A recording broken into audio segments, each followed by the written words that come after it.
Hello everyone. All right, the journey continues. I'm still cruising down the long stretch of I-95 South, and let me tell you, this road feels like it goes on forever. Hmm.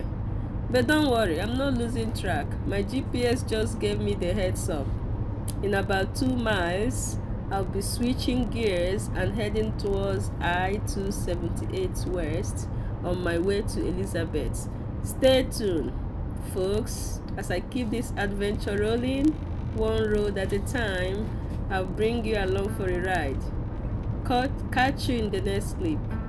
Thanks for watching. Again, I'll see you tomorrow. Bye bye.